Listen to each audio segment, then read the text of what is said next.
kuti chechi yake izive chainorwa nacho newainorwa naye. Phyllis, God bless you. Mfaro wangu sei chikuona mdikani roho wako runoshabisa warudinga kufunze mbele. Uroyi uriko uye muroyi ariko akatambura uroyi.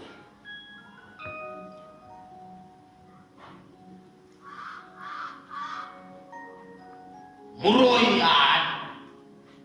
anodhila newe pamweya, iwe wozongona ma-results physical. Royi unogona kutogara naye ugotadza kuziva kuti muroyi kana mweya waMwari usina kukushumira ugoziva, ugotamba naye, ugosangana naye, ugoita ma-appointments naye,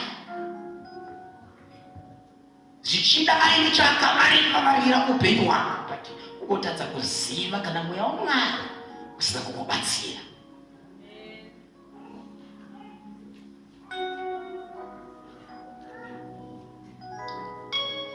Padatangira rakupeputsa mumwe munhu kuti zvichida wavaraira kunyange nepakunamata, but inoda kuti muzive kuti hondo iyi haisi yenyama, ihondo yemweya. Hello? Hondo iyi haisi yenyama, ihondo yemweya. Ukaona accident yaitika, ukaona munhu arwara, hakuna chirwere chinonzi chiri normal, hakuna accident inonzi iri normal.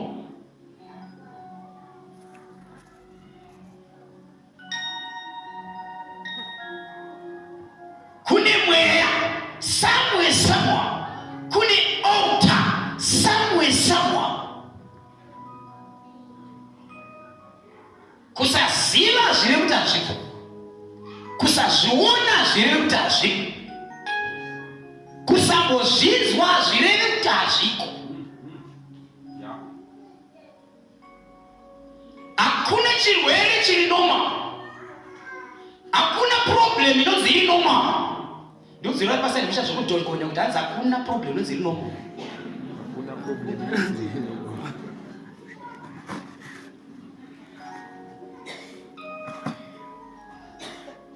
Somewhere, there is an altar. Ikurarama, it exists.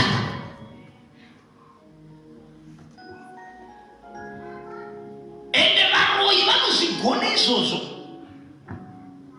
kufukidza kuti vanhu verudzi nevanhu vasazive kuti kune altar iri kuita kuti vaone access paupenyu hwevanhu. Vanomeka sure kuti vanhu vacho vava blind. Amen. Kusvika pekuti nhasi uno munyika yedu yeZimbabwe ukatendeka munhu wako kati kumunhu iwe uri muroyi, imhaka iyo inotosungirwa munhu. Halo? Zvekuti pakugadzirwa kwemitengo kubva kumavanhu yakatobatsiridzwa nevanhu vakanga vakagarwa nemweya, vachiitira kuti mabasa avo asaexposwa, vachiitira kuti kana voopareta hakuna unovadzivisa kunyange nemutengo unovaprotekta.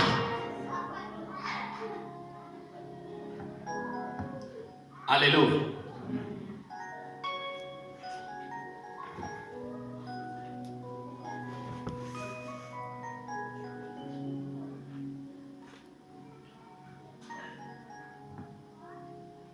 N'anga dzacho dzinototembera nyora,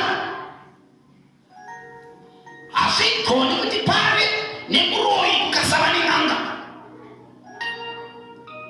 nekuti kwazviri kubva zviri kubva kumasvikiro dzinodzingana. Uroyi hwose hwaunozoona kune n'anga dziriko dzakamirira kutema nyora.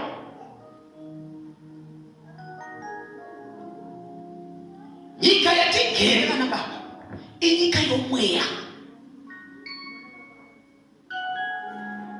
Nyika yatigere inyika yomweya.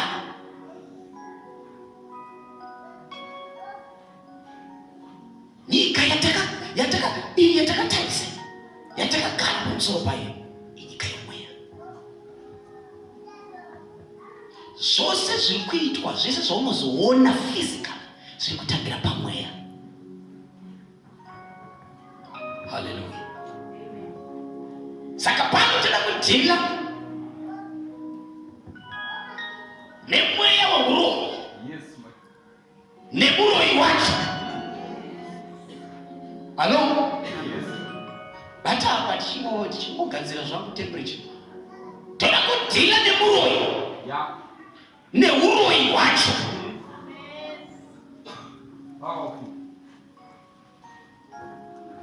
Iwe ukaona nyaya dzekuroorwa dzatatenda Mwari nadzo, ukaona dzidza rese rangoti uyu hachiroorwa here, vari kunzwisisa kuti hazvisi nomwawo kuti asvike pasera iri kana pastage iyi asati awanikwa.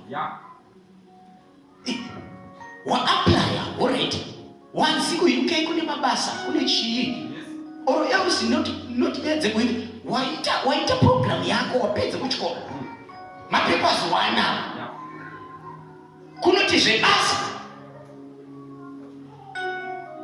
Vamwe wakatodzidza navo same program vari kuona basa iyo hausi. Zviri nomawere, zviri nomawere.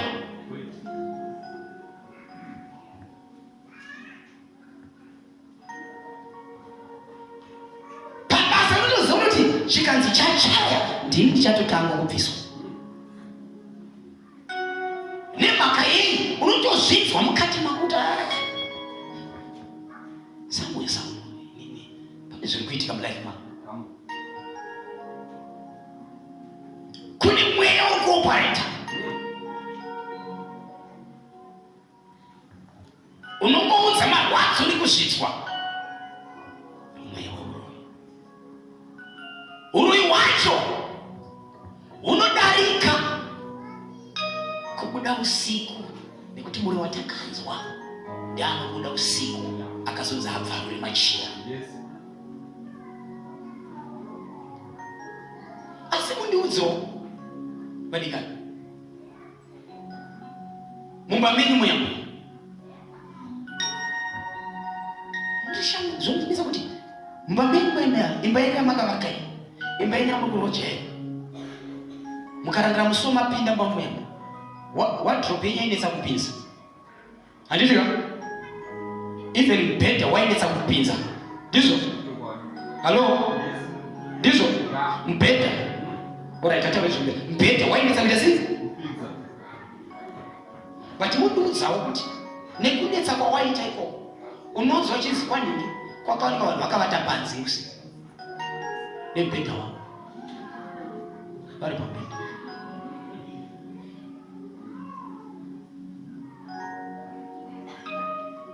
Nekunetsa kwaunoita kupinza wodzoredza vakaoneka vari panze.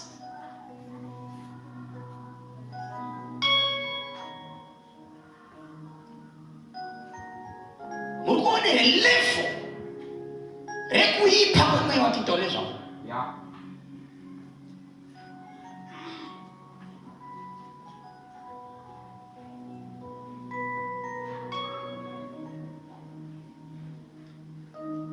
Kutoziva kuti zviri kutambudza uyu kune mweya uri kuopareta, ende munhu wacho achitoziva kuti ndiri kuzvikonzeresa.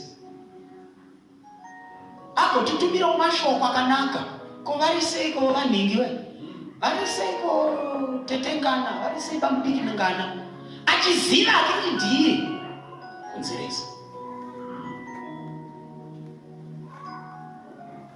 Vakasoita zvakati nezvakati vakabula havasi hazvikuramba. papule kuda kana chinguri kufungi kana pale kwa nini sasa zote wao zikushanda. Hello? Levo no pai kwa ni uroi wake. Amen. Ati maskati anu kwa service ino. Yes. Mwali wati panyashi. Zeku tila ne muroi. Yes. Ne uroi wake. Zeku tila ne muroi. Ne uroi wake. Yes, my father. Zeku tila ne makona. Yes, Lord.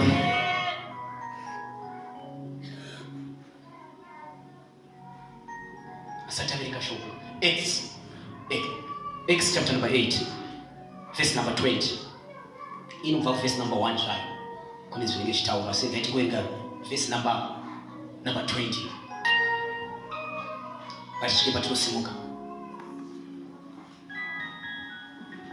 Sange chokana ma scriptures. Vanonyora pasi mushora pasi, mushora zvinonyora mushenya kuteeresa.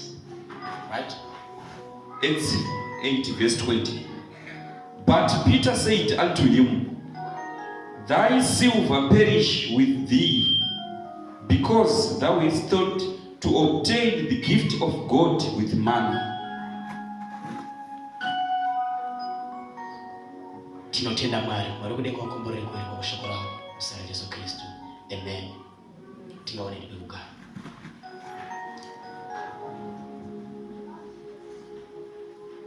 Dealing with the spirit of witchcraft.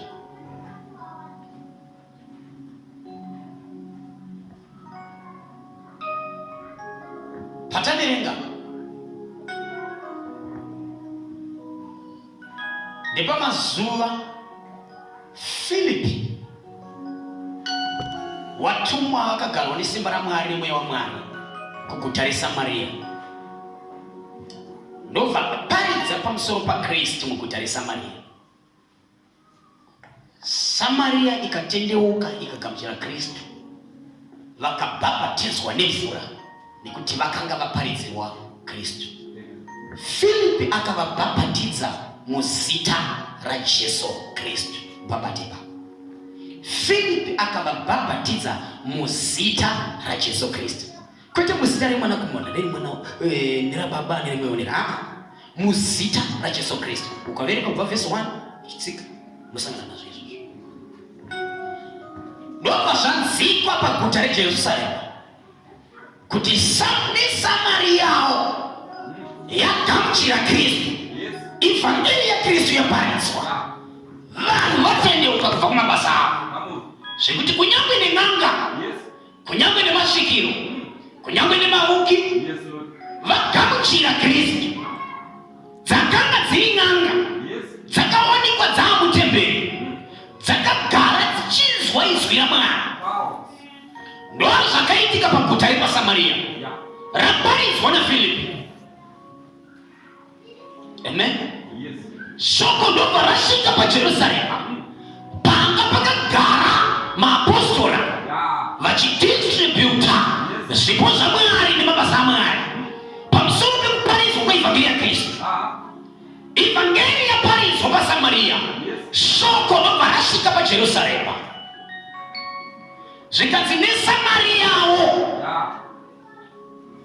yagamuchira Kristu. Kureva kuti pakunzwisisa kwevapostora, Samaria panyaya dzekugamuchirwa kweevhangeri yange isiri kutarisirwa kuti ingagamuchira evhangeri. Saka pari kusvika evhangeri, shoko raMwari riri kusvika kuti neSamariyawo yagamuchirwa. Apostles nemaelders ndobva vasimudza musoro zvikanzi todi, zvikanzi ngatichitumireiwo Peter aende paSamaria. Hallelujah. Kopita kunoitei navaFilipi waparidza evhangeri. Filipi wabhabhatidza nemvura. Zvikanzi ngatichitumai Apostle Peter vachienda vanovabhabhatidza nemoto wamweya mutsvene. Bhuku yangu inoti Peter akaburukira paSamaria. Ndobva anowitness salvation yakanga yawira Samaria kuti hakuna akazara neng'anga dzairura nevavuki vairura vakaoneka vamutemberi. Peter ndobva asvika achisimudzira pakasiyiwa na Philip. Bhaibheri rinoti Peter wakarova evhangeri ndobva atanga kuturika maoko ake pamusoro pevanhu. Bhuku yangu inoti vanhu vakazadzwa nemweya mutsvene kuburikidza nekuturikwa maoko aPeter. My God. Vanhu vaitenda vakanga vagamuchira evhangeri vakazadzwa namweya mutsvene kuburikidza nekuturikwa maoko aPeter. Amen. Mushure maPeter, bhuku inoti Philip achiparidza vanhu vachigamuchira Kristu, vanorwara vaipora, mhete makombo dzaifamba, vanga vakawa mutezo vaibvakanyika. Bhuku ndoimba inoburitsa pachena kuti naSimon the sorcerer akanga ari paSamaria, n'anga muvuki mukuru. Bhuku yangu inoburitsa pachena ichiti haana munana waakanga aita, haana munana waakanga aita, but Simon anga aine the ability to convince vanhu, kuvaonesa zvisipo. Aigona kuvaratidza, kuvaudza kuti inini ndini mukuru, ndinogona. Saka vanhu vaimuremekedza vachimutya, asi asina munana waakanga aita. Bhaibheri rinoti Simon waitotendwa. My God. Masika. But there was a certain man, Simon by name, who before time in the city used to sorcery and amazed the people of Samaria. Murupona, and amazed. Why shamisa? Kwete kuti aita zvinoshamisa. Tidezere. Aishamisa. The people of Samaria, giving out that himself was some great one. Saka hana changa achita, asi aitaridza vanhu kuti ndakakura, ndiri munhu mukuru. Hello? Yes. My God. Chake beti ndoda kubudisa the witchcraft part. Kuti Mwari udenga atiite zvakanaka. Chake chaari kuita kutaridza vanhu zvisipo, oita senge anogona iye asingagona, oita senge anoita asi asina chaanoita. Bhaibheri ndobva ratibudisira pachena kuti haana chaaita, asi waingoshamisa vanhu kuti vatende kuti Mulungu. Haleluya. Zvinonzi verenga anetoni verse 10.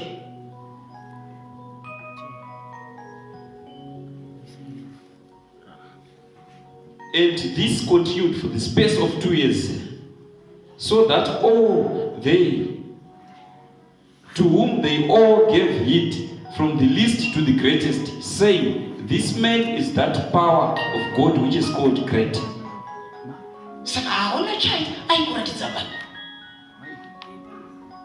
Saka vanhu vaitotenda kuti ana Mwari akakura, nyambiso haana Mwari, yanga iri n'anga, anga ari muoki. But chinoshamisa, chiri kundishamisa chinhu one ndechekuti pari kuona Philip achiparidza vhangeri, akaona minana ichiitika, akaona simba raMwari richifamba. Ndobva ashamisika iye wacho, anenge achishamisa vanhu kuti mukuru. Ndobva zvaenda mberi kuti Peter achinouya, ndobva afuridza vhangeri yaKristu, ndobva atsveta maoko ake pamusoro pevanhu. Vanhu ndobva vatanga kuona simba raMwari richifamba. Naiye Simon ndobva aona simba raMwari richifamba. Vanhu vachizadzwa namweya mutsvene. vachitaka kutoka na matanzi iya akatarisa bhuku inoti akanga atendeuka mukomana but anga asina kubuda mumweya wewitchcraft, anga asina kusiya atendeuka but ane zvaasina kusiya achikutenda pazvinhu zvaasikagoni. Saka pano akushamiswa nemabasa aMwari akuitwa nemaoko amapostora. Ndobanzi akafunga kuti regai negotiate na Peter, ndokumbirawo ndikupe mari undipe simba rawinawo. Halo, undipe simba rawinawo ndikogona kuita zvauri kuita izvi zvekuti ndikaisa ruoko rwupa vanhu vese vanofanira kuzadzwa nesimba iroro. Alright, mubvunzo kuti kana iye anga aine simba, sei akuzofunga kutenga simba iri? Kana iye Simon the Sorcerer anga aine miracle munana waakamboita kana aita minana, sei ari kushamisika neminana iyi?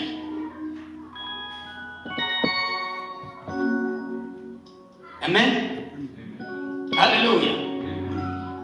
Bhuku inoti Peter anoti, ndopatiri kudenga baba, ndopatabbatira microphone, zvimwe zvese zvikazotevera zvinotevera but ibaba Peter ndobva abatawo mic yakaita seino, ndobva amira pamberi pechiita chesangano, ndobva atarisa vanhu, ndobva atarisa Simon the Sorcerer achiona chivhirikidzwa neminana, kwete nemagwaro. Ipapo ndopa ndinoda mai. Haasi kuvhirikidzwa neshoko. Halo, tatobuda muromo reshoko, shoko rakurarama pane maresults. Zvino ari kuti akatarisa maresults ari kushamisika, akati ndoda simba iyi. Peter ndobva abata microphone, zvikanzi ngazvizikanwe nhasi, iwe Simon upai nemari yako. Iwe Simon upai nemari yako. Zvikanzi ndaona kuti moyo wako wakasindimara, ndaona kuti moyo wako wakaipa. My God, muuki akanga atogamuchira Jesu ari mutemberi. Zvinhu zviri kuitika mutemberi zvinizvi hazvisi kuitika kupawa. Agamuchira Jesu ari mutemberi but haasi kuda kubuda kumabasa, bhozi mweya uchakamubata kunyangwe agamuchira Kristu. Kune mweya wakamuloka, kune mweya wakamubata, uye pfungwa dzemweya iwe hadzisi kuda kubuda mari. Saka ofunga hai kuna Mwari kuti zvanaona kuna Mwari ndikazvitenga ndobva ndadzoka nokunozvishandisa uko. My God, come on. Peter anoti parara iwe nemeri dzako. My God, parara iwe nemari dzako. But ndiri kubvunzo vana baba nana mai kuti nai Peter zvawakuti parara kuna Simon kunyange nemari dzake, ini ndaifunga kuti pakufunda shoko raMwari aifanira kudhira nenyaya dzemari, kuti mari yangu ngaiparara ushaye zvaunotenga nacho. But Peter ari kuti parara iwe nemari dzako. Ndoita mubvunzo zvekare, haisi New Testament here. Peter hatisi mu New Testament here, kuzviurayana zvaakubva kupizvi. Hallelujah. Peter akamira mupfungwa yaMwari, akamira musimba raMwari, ave neimwe higher dimension, higher level of authority and power, yekuti kunyange vana Philip vaparidza evhangeri mukatendeuka munogona kukonzeresa vanhu vakatambudzika ili uchidzi makatendeuka isitawe nechimwe chiyero parara nezita ra Jesu Kristu. Yes.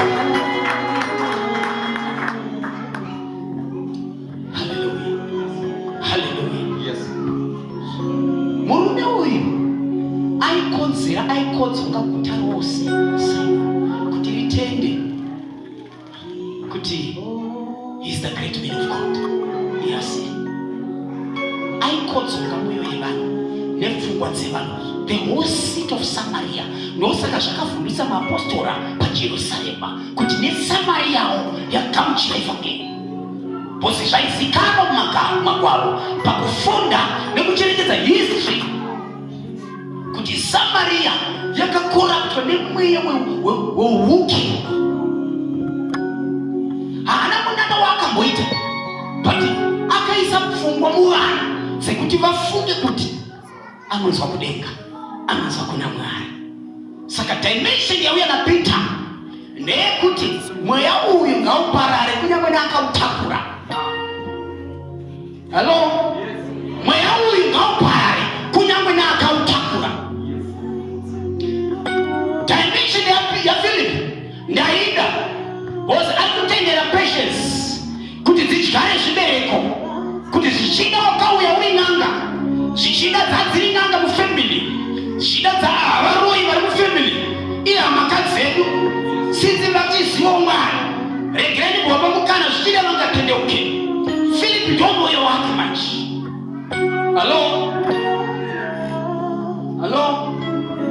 But Peter ane rimwe dimension kuti usarega muro yachirarama, usarega muro yachirarama, usarega muro yachirarama, usarega muro yachirarama. Ari kuti parara nemari dzako. Masikati ano tabata microphone ino ndiri kuti chose chakabata life, chose chakabata dzinza. Ayayayaya, every evil altar yakamira yakamiswa yakonzera matambudziko nhasi. Hatina rimwe evhangeri, hatina rimwe evhangeri. Tiri kuti parara nezita ra Jesu Kristu, parara nezita ra Jesu Kristu.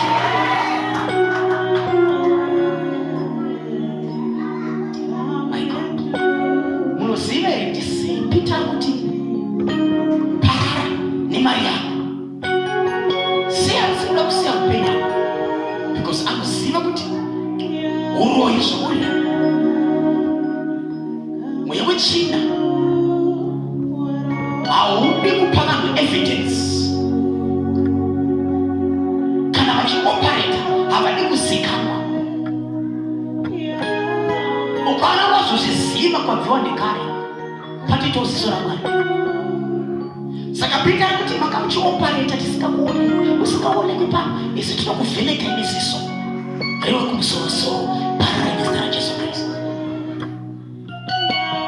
Munoziva kuti vanhu vanogona kudzungaira, vachidzungaidzwa nemweya china mumwoyo, vachidzungaidzwa nemweya china paupenyu hwake. Zvinhu zvakamira, aine area irikuita senge irikufamba, imwe area yakatomira zvachose. But paine mweya, paine altar, kuine munhu ari kupota achinokuchidzira altar.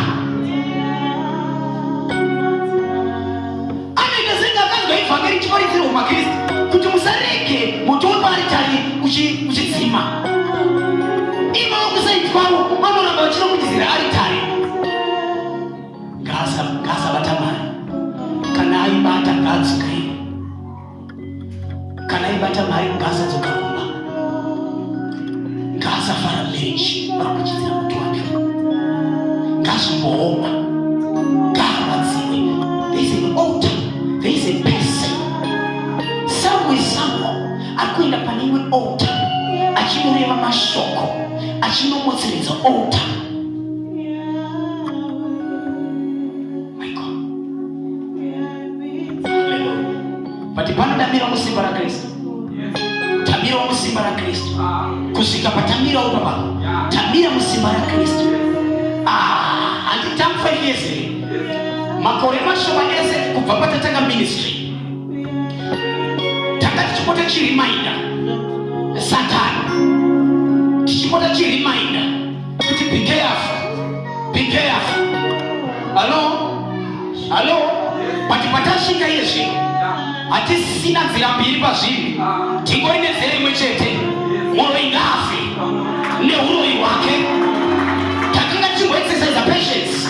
Tichishime zvichina vangatendeuke kudzidza kwenyu. Zvichina vangaregedze mlife yako. Patasvika pataona kuti vanhu havakatongoipa. Mwoyo ingafe neuroyi wake. Usamusiya achirarama. Ndopanamira masikati ano. Ili kuti unofa nezita raJesu Kristu. Anobata life yako unofa. Arikuzobata life yako ukuzofa. Vamweni kune zvinhu zvomaifana kunge muchiita kuti makasiya. Neunoti pane mweya wakanopindira wakanofateka. Mukatobva paposition yenyu mukatosiya. Nhasi unomuri kuita zvimwe zvinhu kwete kuti munozvida. But makaona kuti zvamaida zvakaramba. But mune zvamakuita. Chii chaitika kune mweya wakakudzingai panzvimbo. Maifana kubudirira muri. Vanapamana namai mweya wandiri kuexposa wakaipa. Musakangana kuti nemashure ekuzvarwa kwaKristu. Kristu unonzi Mwari vakushumira kuna Josefu kuhope kuti tiza nemwana muvengi anoda kukuraya Heroti. Halo, painoti Josefu nemhuri yake akatakura nemhuri yake ndobva vanopotera kune imwe nyika.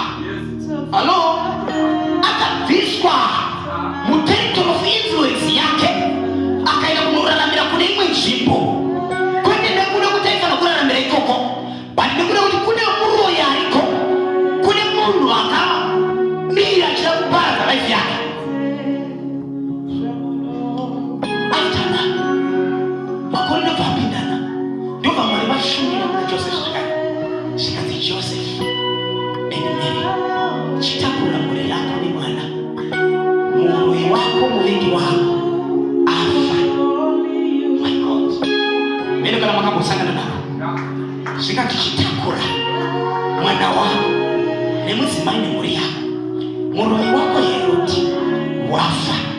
Kureva kuti panofa muroyi wako ndopaunodzokera paposition yako. As long as achikurarama, as long as achikurarama, pakashayikwa ziso raMwari, hauraramiri paposition yako. Azviti Mwari vakatoshumira kuna Josefu, takura mhuri yako. Ndakarama uri kuterritory ino, kune muroyi anoda kuuraya. Akasabata mwana anobata newewe, anoda kubata mwana anobata iwe zvekare. Vana baba nanamai, unovenga mubereki wako unovenga newe. Hauna kupanzwa, hauna kupanzwa. Anovenga mwana wako avenga iwewe. Hauna kupanzwa, ndosakusabairana mimi. Anovenga mwana wako anovenga iwe. Anorwadziwa nekusimuka kwako anoda kuti uverombe. Devil is a liar. The devil is a liar. The devil is a liar. Toparidzere pano. Toparidzere pano. Munoziva here kuti mweya uroyi wakaipa. Patime ya deliverance. Kune vanhu vetolemekedzwa vakanga variko. Patavana kupuwa assignment ya deliverance. Panoparidzika here pano. Panoparidzika here pano. Patime ya deliverance. Assignment ya deliverance. Haina kupuwa munhu wese kunyangwe angachilemekedzwa.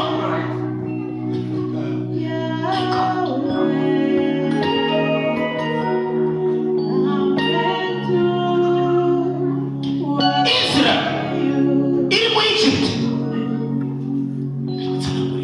Munoziva here kuti kana kufunda zvakanaka, Egypt yanga isina rusvingo, yanga isina jura, yanga isina fence. Vanga vari muEgypt. Halo, vakabatwa vari muEgypt. Number 2, nzira yekuenda kupromised land yanga isina kuvharwa, yanga iripo itozikanwa nenhamba dziri muEgypt. Munopanzwa? Nzira yekuenda kupromised land yanga itoripo, haina kudzima, ichitozikanwa nevana vaIsraeri vari muutafa. Muutafa wahari hakuna juramu, hakuna mushingo.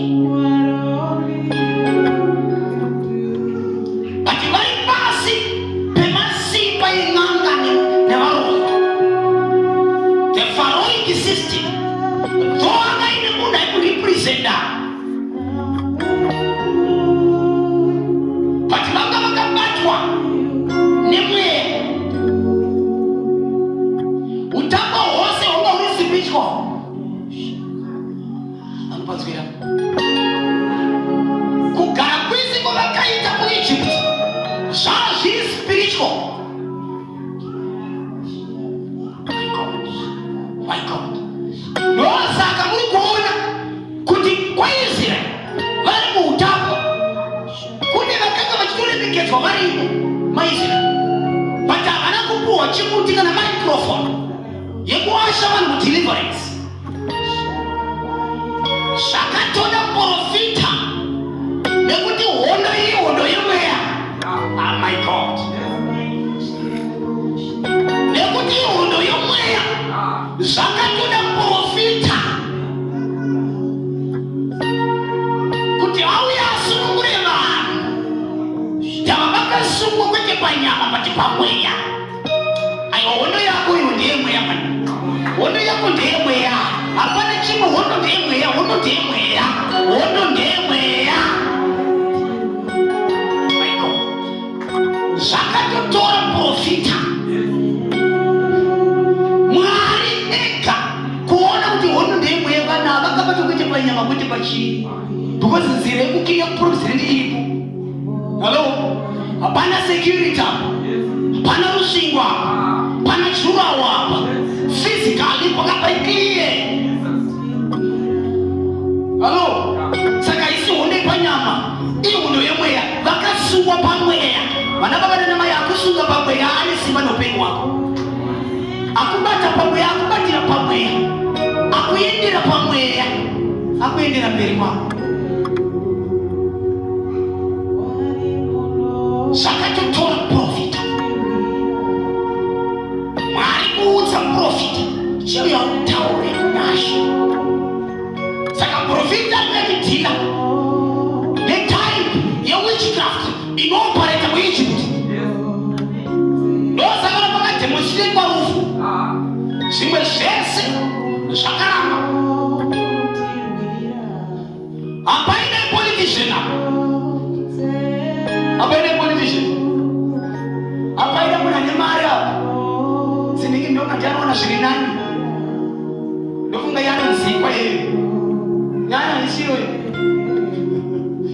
ihondo yemweya. Type yehondo yachakazopiwa iko kuti unotaura naFaro wacho hausi kutaura nemunhu, kutaura nemweya. Saka Moses waiadresa to the vessel yakatakura mweya, at the same time achiadresa kualtar inopa mapowers to this vessel. Saka zvaitoda munhu ari spiritual kuti aadrese life yaIsrael, because aadresa life yaIsrael arikuenda zvekare achiadresa kuvessel iri kuweka against life yaIsrael, and the altar iri kuweka futi against the life yaIsrael.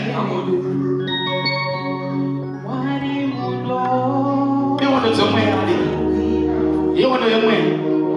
Patiri nhasi ihondo yemweya, pamuri nhasi mai ihondo yemweya, pamuri dhedhi ihondo yemweya. Ndati hakuna chirwere chiri normal. Sazombonyepego nepfungwa dzako. Hakuna, hakuna, hakuna problem inonzi iri normal. Hakuna kujairika mundakariro dzako zvori zviri normal. Iwe ndiwajaira kuti zviri normal izvo. Iwe ndiwajaira dambudziko iri but harisi normal. Zvine mweya izvi. Kuna ari kuzvikonzeresa izvi. Hello? Kuna akatikokera mweya iwoyu mudzinza. Kuna akamira kupenyu dakarodzwa nefuture. Kuna akaona star kuti nyeredzi ine chirero. Saka kutanga kuchengeta that star. And the devil is a liar. The devil is a liar. The devil is a liar. Kana takutira nemunhu nen'anga dzake. Book ya Acts 19 verse 19 inoti ichitsanangura kumusoro peun'anga, because uyu unobva kuun'anga. Saka tigoni kumubata uroi tikazosiya mweya wacho, tikazosiya kwazvinobva kumuvambisi wacho. Bhuku yaActs inoti, unongoiverenga kana unyora pasi, inoti izvo ifamei yakaparidzwa, yaparidzwa, n'anga dzakatendeuka. N'anga nevavuki dzikatendeuka. vatendeuka vapostola vanakumeva vakadanidzira nezvikuru vakati udzai zvose zvamaishandisa, zvose zvamaishandisa. Tadzinga mweya matendeuka but udzai zvamaishandisa.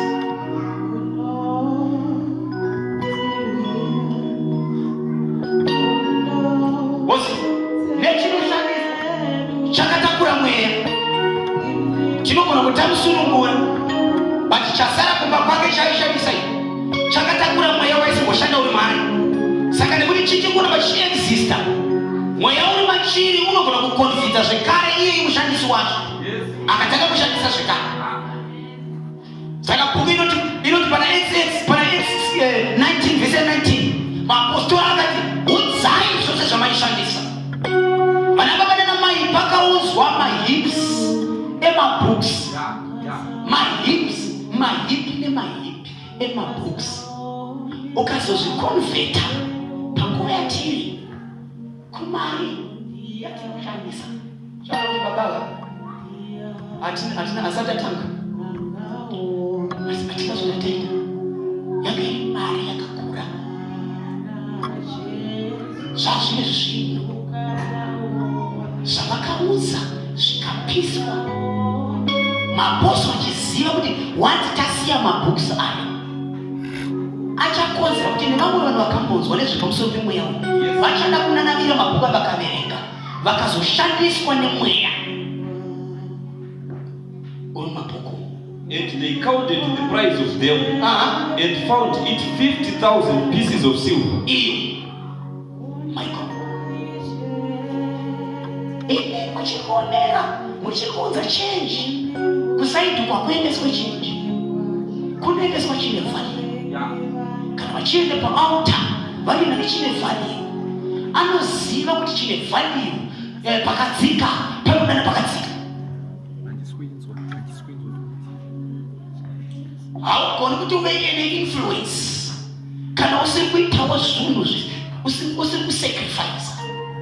Saka paaltar pasi pekutamba napo usakangana kuti paguva idzi vaenda kuma high places n'anga nechi ndo dzadziri nzvimbo dzakakwirira uye maaltars avo aionekwa panzvimbo dzakakwirira.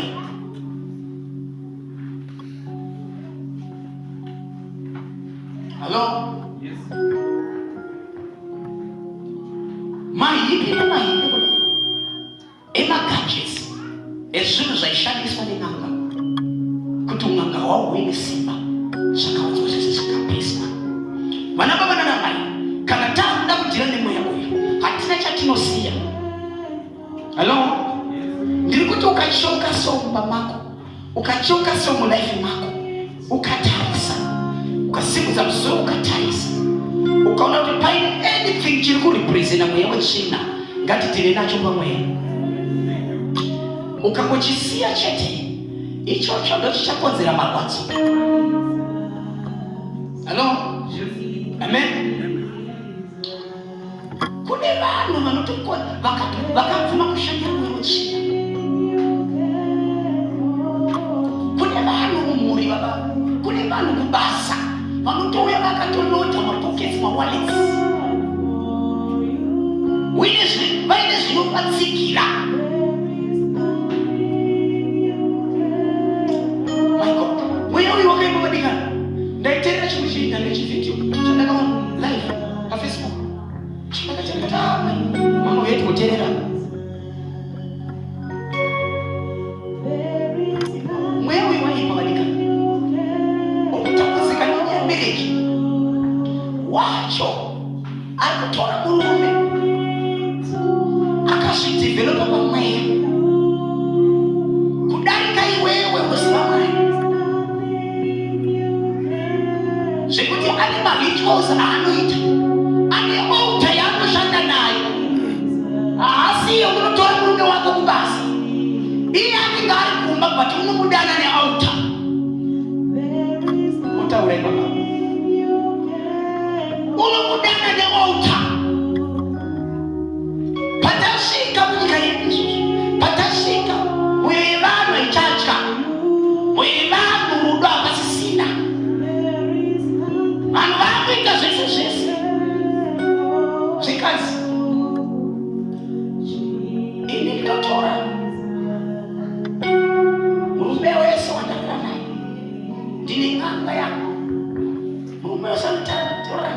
akatoa uume wake ndio wanyalichekete ndio inanakumagaya ndio itasenti usangana pamoja ndio ipando kwa mali chichi kwa zuri saka ndakazo taula na sisa sangwa shamsi kwa senti kutamani nikauza mduzuri uyanga tu bekuma na kwa ndato mrona kwa zuri watu waka influence ndio kule mwe bata shikazi saka baina ni super sisi ni wale mali saka taila wangu teti ni mali teti kitenga wa wastiri teti kitenga wa saka roho na yapati saka watakotoka zataka kiswahili sisi ndio tunaoita tuko chini ta buru timapa ndio wewe mali saka zazo kule si shikazi zabaka kipo bisa tunakwenda na kutupa mali ni moto wa kutupa saka tanzo lishaniswa kwa hivyo tazikulia anje ndio la kuroa anzuzi sasa kicha zile tunazikulia kwa sababu zuguda pashi sisi wakati fulani na makauli tuko tusauti pale shirikitwa pamoja iwo wakasema mwana unotenda kusacrifice na mali wako unotenda kusacrifice nguva yako time yako kuna mwana time of fasting unotozeza kutanya unotozeza kushaya time yako kweli akatawa kuchange yako hivyo yote nasema unotozeza kweli akatawa kubreak upri yako hivyo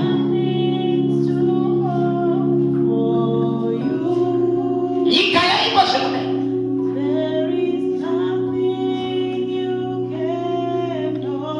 bali kurumbira chi nduru iwacho bali kurumbira zamina zini zamina zonozi kurumbira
Book ya First Kings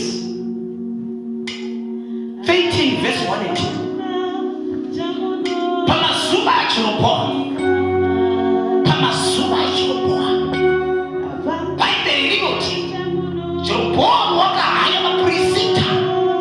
Angaka ipa shukuru sika. Pabebama. Dopa hama haya kujiwaishani mama sahama mteke. Makashi.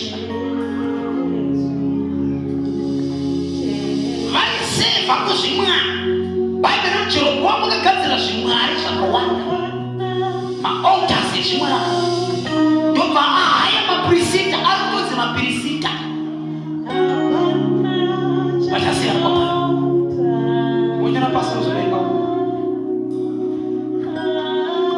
aruzi mapurisita pata basi kwa mwana pari kuitaishi ndiri kuremi patu mtanipaziruba chirokwa ndakamira mutsinza rekwe ndakamira kubasa kwako ndakamira mneni chimaka samwe samwa kuna chirokwa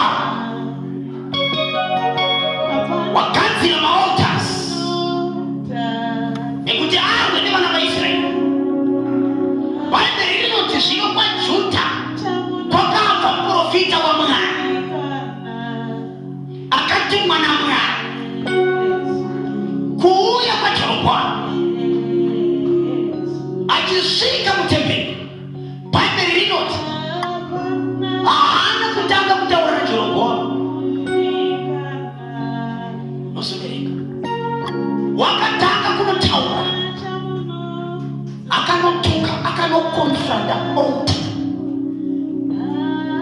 an evil altar yakakasimudzwa naJeroboamu.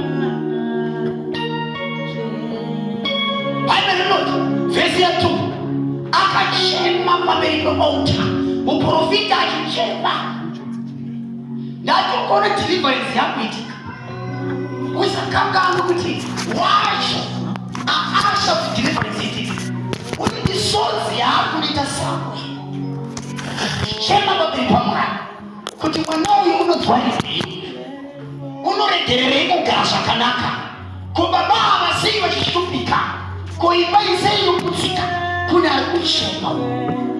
Akafesa altar.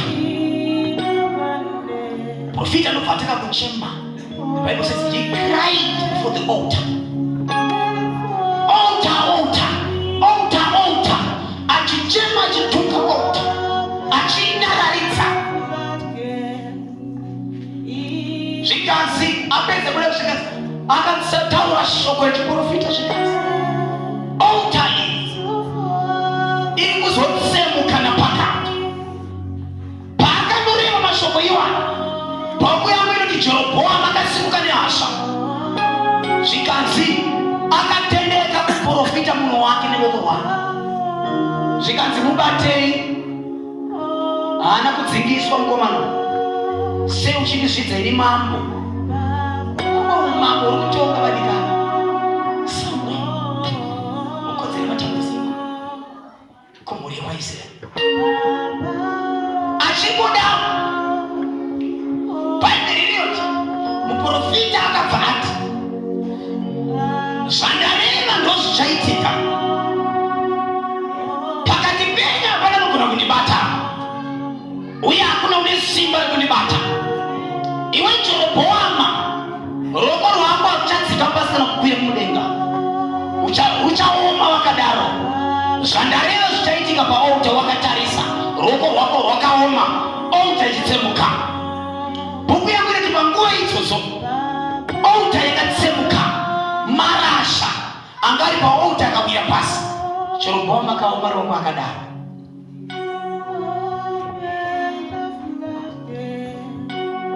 Achiona zvichiitika zvarehwa neprofita, Bible rinoti Jeroboamu akachema zvikanzi munhu waMwari mudzirewo tsitsi. Haleluya. Ari kunzwisisa kuti usarega muroyi achirarama kusvateuka. Pane chiratidzo chaanofana kuona. Ndoitabatira microphone masikati ano kuti hakuna chinoramba chichirarama, haatenderi kuramba achirarama, haatenderi kuramba achiita zvaanoda. Aiwa kwete, haatenderwi. Wese ari kuronga life yako kuti irwadze, wese uri kuronga kuna kurongawo, pauri kuronga uri papana kurongawo, pauri kuplana pana kuplanawo, pauri kuti ndikandiende mberi pana ari kutomhanya mberi kwako, pana ari kuendera kumberi. Uri kusara kuti 1, 2, 3 steps, kuna atomu 7 steps. Haitofiro nelife yako. Patinamira masikati ano musimba rewo kumusorosoro, musimba rewo kumusorosoro, musimba rewo kumusorosoro. Pandinozwa Elijah achivigwa ne50,000 male soldiers, achibva kuna Ahabu kuda kuuya kuzomuparadza. Bible rinoti wakangomira akati moto waMwari ngauburuke kumusoro kudenga. Kana ndiri munhu waMwari, handisi kuda kuti pasare kana kahembe kana kachini. Moto waMwari ngaukuparadzei. Ndio simba renyasha ranamira Mwari masikati ano. Ndiri kuti wese akasainwa. Kana tikabata muroyi hatifani kusiya nyoka dzake. Tikabata muroyi hatifani kusiya masisa ake. Tikabata muroyi hatifani kusiya zvidzinyu zvake. Chese chaanoshandisa ngachife nezita raJesu. Usarega muroyi achirarama. Masikati ano handina rimwe ivhangeri vana baba nana mai, handina rimwe ivhangeri rekuregerera, ndine ivhangeri rekuuraya. Ndine ivhangeri rekuuraya muroyi. Aione tsitsi, une tsitsi. Titi zeni zodarika Maria. Hello? Anokupoka mkamufananizo kakangonaka soka risimu. Iwe titi zako zakura kudarika mwaro kuna mata. Iyi mwaro kuna mata. Anedenga negehena. Yes. Achimokafwa. Mwaro kuna mata. Anotorene denga pano tukunenda wake. Koze ita kugehena kunenda wasiri wake. Yeah. Sareka mula chana. Come on. Aiwa gaine kwa zibo yake. Apostle. Iwa wenyo kwa zibo yako. Yeah. Aya. Iya kwa zibo yake. Ili nendo kwa zibo yako. Yes, my Father. Ndona kuitoza ndakazi na marinite. Yes, Lord. Ndona kuoza ndino nakuva. Jesus. Ndona kubatoza ndino nakubata. Power. Dilekeze ndiende. Come on. Aiwa dilekeze ndiende. Apostle. Ndino uraya muro yose sara Jesu. I receive. Nyoka zabo ndino uraya. I receive. Nyoka zabo ndino uraya. I receive. Nyoka zabo ndino uraya. I receive. Masisi hao ndino uraya. Come on, celebrate somebody. Shindusha hao ndino uraya. Jesus. Nesita na Jesu Kristo. Jesus' name. Nesita na Jesu. Yes, my Father. Akunonizwe. Yes. Panoparitike mana. Panoparitike. Munozviziva here kuti Jesu arikufanira kufira vanhu. Jesu arikufanira kuenda pamuchinjikwa. Yes. Panoparitike. Yes, my Father. My God. Jesu arikufanira kuenda pamuchinjikwa kuti afire vanhu. Kunyangwe zvikadini arikufanira kuenda pamuchinjikwa. Yes. Pana arikubvuma kushandiswa nemweya. Kuna arikubvuma kushandiswa nemweya. Kuna arikubvuma kushandiswa nemweya. Yes. Arikubvuma kushandiswa nemweya. Jesu haasi kuzvida zvaari kuitwa izvi. Musingondizwa imoka. Jesu haasi kuzvida. But nekuti zvakanzi zviitike. Zvizadziso. Jesu haasi kuzvida zvake. Akuti dai zvaitwa neumwe munhu kwete uyu. Aya. My God. Come on. Kana mweya weuroyi wapinda. My. Kana mweya weun'anga wapinda. Kana mweya wewitchcraft wapinda. Unonobata pfungwa dzevanhu. Unoita senge munhu azorwa unyere. Muti wacho wasara uko. Takungovaliwo. Aya. Muti wacho taguma taukumba hatisitomboziva taukumira. Takupfuura tikaguma muti unoziva hurukuru munoiziva. Unovava iye. Tangoiguma mene kwataiguma. But kuno kwatava kunhu kwatiri kuvaliwa. Chichikuitika. Taguma muti une uyu. Jesu arikufanira kuenda pamuchinjikwa. But anoenda sei? Bhaibheri rinoti mweya wakaipa. Mweya wakaipa wakapinda muna Judasi. Come on. Hello? Yes, man. Ndobva agoita maexaminations akaita Jesu achida kuchivanza Judasi. Yes. Kusvika vadzidzi vanetseka zvikati wadiwe nyika naye kumplate ndiye. Judasi akada kuita senge unotsika tsika zvanzi iwe ndiwe. Nekutaura kwake aiziva kuti ndiwe. But haana kuda kubuda pachena. Asi akazokubuda pachena. My God. Ndati kana muvengi wako achimupinda. Kana uroyi wacho uchiri kuramba uchienderera. Apostle. Uchisvika pauri. Yes. Hazvigoni kuti udzokere panzvimbo yako. Hazvigoni kuti udzokere paposition yako of joy. Haugoni kurarama uri mufaro wako. Hazvigoneki nekuti iye achikuita mabasa ake. Saka zvinotoita kuti iye afe neuroyi wake hufe. Iwe kuti usimuke. Ukaona pachinzi paitwa deliverance. Pane chakundwa chakuisirwa pasi. Saka tasimuka. Hauna kupanzwa. Hauna kupanzwa. Ukanzonzi paitwa deliverance. Pane kusimuka kwemunhu asimudzwa naMwari. Kureva kuti changa chichimuramidza kusimuka chakundwa. Hello? Chakundwa saka asimuka. So Bhaibheri rinoti Judas achipedza kubetreya Jesu.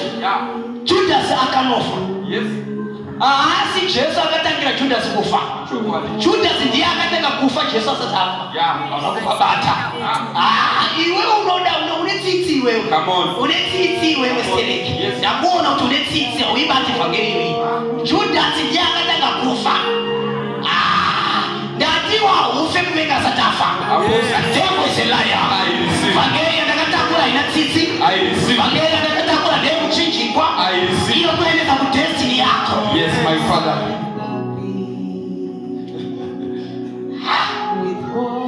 Anda dikuteja nawe baba. Dikuteja nawe nilewe dikuteja nawe baba. Come on. Ashite. Ureke kuenjoya. Mwana wako areke kuenjoya. Nefa. Pete urume wako ureke kuenjoya marriage yako. Ureke kuenjoya mali yako, basa lako. Hiyo ndio wakatiza. Hiyo kuenjoya mali yako. The devil is a liar. Come on, my Aya. Juanga shanda. Hiyo kuenjoya mali yako. The devil is a liar. Jesus baba. Never. Wadinona mata hata kwa wana baba na mama. Yes, my Father. Wadinoshimira hata kwa. Yes. Ile wakataka mimi kutoka zake. Kundikane. Panofiwa nasi. Pari kufiwa. Pari kutosofiwa chete. Anofa Judas. Yesu anatuwekeza kuti wafa Judas. Anofa chete muroi wake. Yes, my Father. Mema unaweza mwanzo. Ati Yesu. Akatoitilisa kwa Judas. Datini urusosoka. Pari ngosarenda. Akasasarenda akufa. Achingofa chete wa mtenda. I receive. Yesu akabatenda pamuchinjikwa. Yes. Yesu akabatenda pamuchinjikwa. Judas achifa. Yesu alimwenda pamuchinjikwa. Yesu aenda pamuchinjikwa. Judas asadafa. Aya. Aukaisha kanaka kana uroi uchungura machungu ya kuma kwako. Apostle. Unepa. Batidamira musimba la mwari. Yes, my Father. Ikutu uroi ngaumire. Yes, Lord. Uroi ngamire. Yes, Lord. Mama basake. Yes, Lord. Gatsungaire. Apostle. Anona kutsungaire wewe. Yes. Iye gatsungaire. I receive. Anona kutambure wewe. Iye gatambure. I receive. Anona kutuwari wewe. Iye gawari. I receive. The devil is a liar. Yes, my Father. God finished that Jesus. I receive.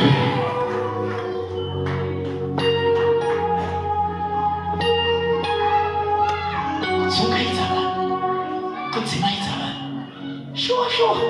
Zile hapo zileti hipo. Bacha ngotsukai. Ari mu Egypt. Rakafawe Egypt aina. Pale chiwawe pale rusuwe. Hapana. Bozi ile makula pa watabu zanzo wakati hapo rusuwe. Katoka bure baba sio. Asiko iko koko. Inofunga sokanaka. Inofunga bado mbilasho. Shono tashisiku. Yangesina rusuwe. Yes. Yangesina shura. Yangesina kana chikai poteleza. But mama ni witchcraft. Yangai so massive. Yangai kakura. Sika chese shanda mu Egypt. Chiri under witchcraft. Tashini maya. Unosibere kuti patuse pako. Unipatuse tuze kugodelera. But there's a witchcraft. Iri kuitwa life mako. Hello? Wakablindwa. Hello? Zile hipo tuze mfuke. Zile problem zileti ilipo inakufarwa. My God. Zile problem zileti ilipo inakufarwa. Haina mai. Zile mbele chini inakufarwa. Aya. Zile ye destiny yenyewe inakufarwa. Mufaro wenyewe unakufarwa. Aya. Ama pale muyebezi wakamufukiza kitu kumsaona. Azule stazo katanura. Aya, tawazo katanura. That's my Father. Wakambozwerereshe mweya, wakambozwerereshe mushonga unonzi chifumuro. Ngati mboshanda niwe ikokoko. Wakambozwerereshe mushonga unonzi chifumuro. Alo? Vanotendera ndi vakambozwa iti yakayaka. Wakambozwerereshe mushonga unonzi chifumuro. Yes. Moto ngofumura bana baba na mai. Ukole tabindo chusa moto. Aya. Nindo kata kama na zino buda.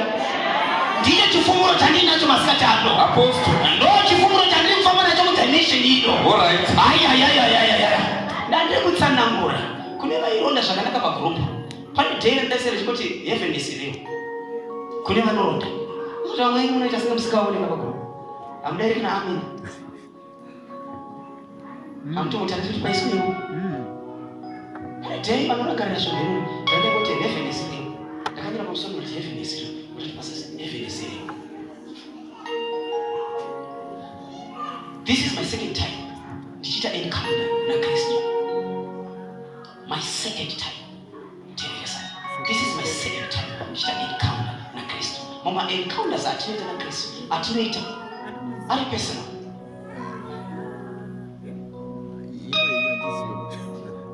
Mambo ari personal.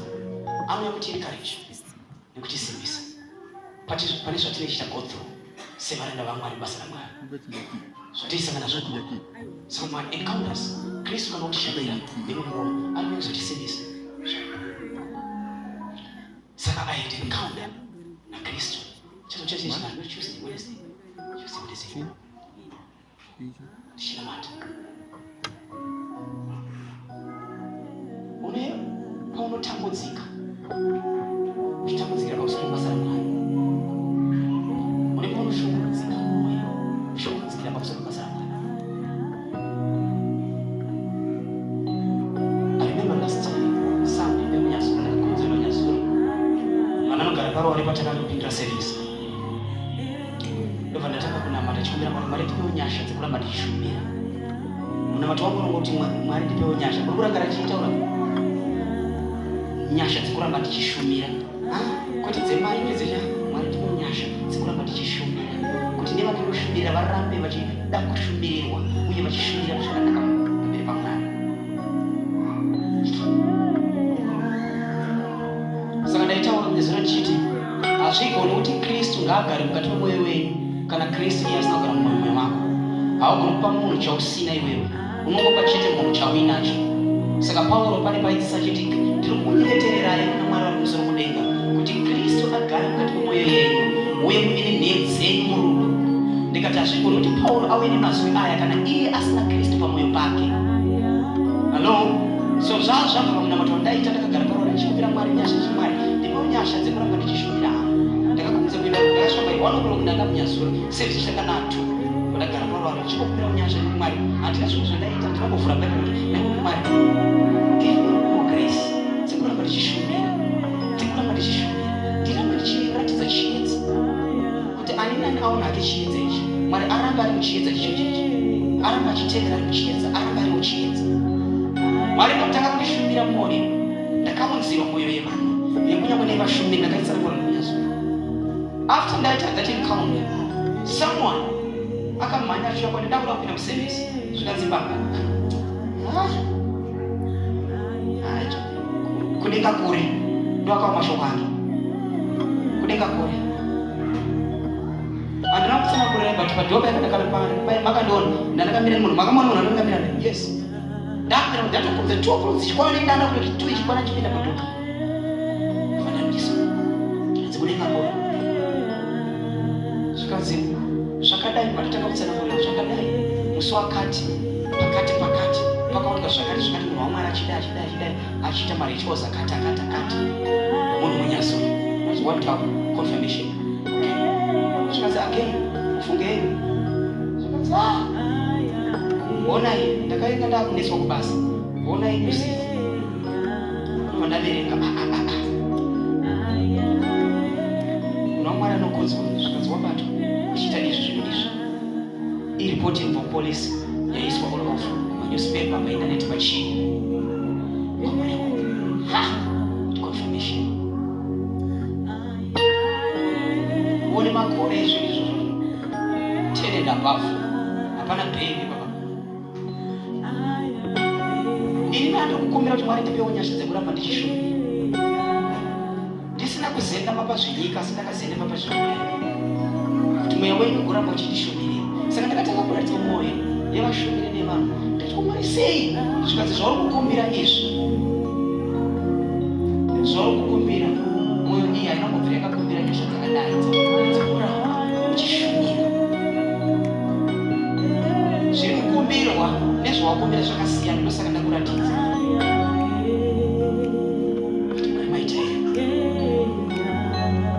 so Wednesday Thursday ndakunamata ndine zvandakuita go through basa raMwari chibvunza Mwari why this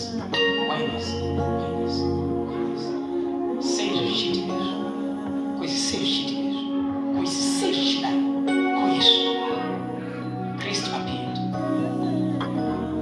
Just first experience with this experience yakatosiyana. The way he appeared nezvaakaita pafirst encounter zvakasiyana. Unongokagara. It's one thing kuti Mwari anokushandira, Kristu anokushandira hope. It's one thing kuti Kristu okushandira life. Hello? Body yosuspendwa, mindset yosuspendwa, everything is yosuspendwa. Kana Kristu. Uchitono reko. I remember ukisoti kwakamuka uchifuna. Uchifesa kama kusinzia. So unakumbuka tangu leo kuna uzina huko. So za chini ndio kufanya funga tako. Nafika zikoti sehemu kinaya kapa karibu basi. Mama ndio watu nisema choza za mtu kufanya funga kukiza mchinzi. So kwa kuchina este. Ndio kuchina. Ndio mazwiti. It's one thing to open your mind, but we're going to suspend everything. Jesus of freeze one. Wona wakamira hapa body ya sana. Tukora maskati machenda. Wakamira hapa body ya kamira pa Kristo. Spiritually diet. Kuna muna alikuwa spirit. Was it one time kana mchukura ngare? Mama, tiji kufengera. When Christ appeared, tili Mungu atumbele. She was shocked for her first vakashamsika sekuti chachiri chirezo chekutanga kwavari. Vamwe vachangouya chichangowanana mazvinotanga. Chavakagona kuidentify iglory, ilight. Takagara tichitotaura nenyaya. When he appeared, I saw it. But kumwamba kuzone has kuzone. It's one thing to know but to understand my operations are in kana amwari. It's not a thing which you want to access them no mwari. Ukopota uchi uona zvinonga no mwari. So Christ angaruya kuzoconfirm this union. Kwavari uyezve kuconfirma his presence mu life man, because ivo varikuona semurume wavo. Kristu arikuda kumuratidza kuti uyu, this is my servant. So he appeared.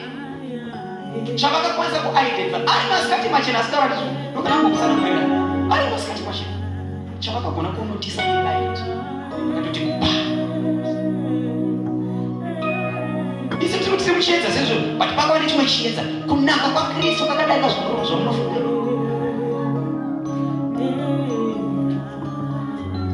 So this one yanga irimo very intense.